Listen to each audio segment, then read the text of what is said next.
Beware of husband snatchers. Rose intentionally bent down as if she was picking something from the ground.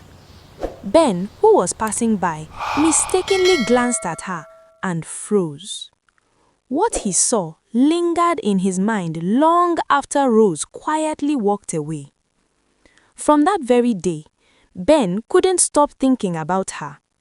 Once upon a time, there were two best friends, Rose and Mary. Their friendship began the day Rose and her family moved into the same compound as Mary. Mary was happily married to Ben, a hard-working and loving husband. But the moment Rose set her eyes on Ben, something stirred in her heart. Instead of staying away, Rose decided to get closer. She intentionally became very friendly with Mary, knowing that being close to the wife was the easiest way to stay close to the husband. Mary, a calm, gentle, and naive woman, welcomed Rose with open arms. Soon, they became inseparable. Mary trusted Rose so much that she shared everything with her: how kind her husband was, how he cared for her, and how peaceful her marriage felt. Each story only made Rose fall deeper.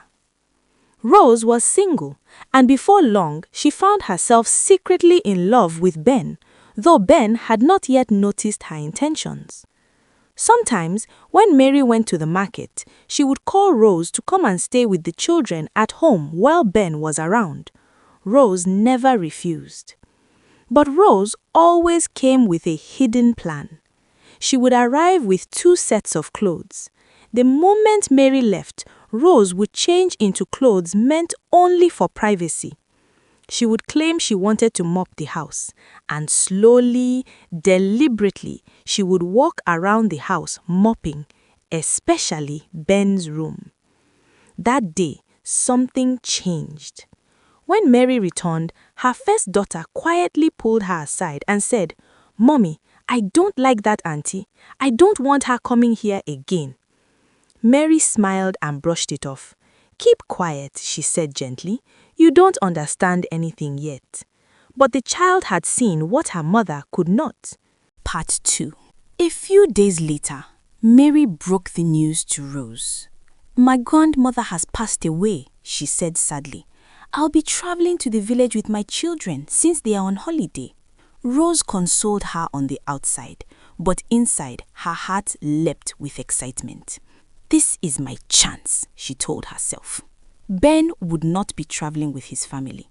On the very first day Mary left with her children, Rose dressed provocatively and walked straight to Mary's house, pretending she didn't know her friend had traveled. She knocked. Ben opened the door. "Oh," Rose said in surprise, acting innocent. "I came to see Mary." Ben sighed. "She left early this morning with the children." "So soon?" Rose asked. Then she added quickly, "Please, can I just come in? I forgot one of my clothes the last time I was here." Ben allowed her in. He sat in the sitting room waiting so he could lock the door after she left. Moments later, Rose walked out and intentionally dropped her cloth on the floor.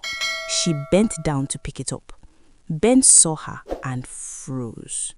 That moment ignited a fire he should have quenched. As soon as Rose left, Ben's mind was made up. That night, Ben called her. She came over. He asked her to cook for him, and that was how everything started. What Ben didn't know was that Rose secretly recorded a video of them together. Days later, she sent him the video. From that moment, Ben became her prisoner. Rose used the video to demand whatever she wanted: money, gifts, favors, and continued secret meetings. Ben was terrified. He didn't want the video to reach his wife, so he obeyed. When Mary finally returned from the village, Rose still pretended to be her close friend, smiling and acting innocent. But Ben suddenly began warning his wife to stay away from Rose. Mary didn't understand. "Why?" she asked, then couldn't explain.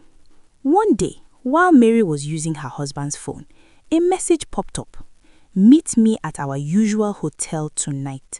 I will be waiting." Mary's heart sank.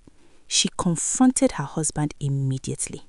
Ben loved his wife deeply, and this time he couldn't lie. He confessed everything and explained how Rose was blackmailing him.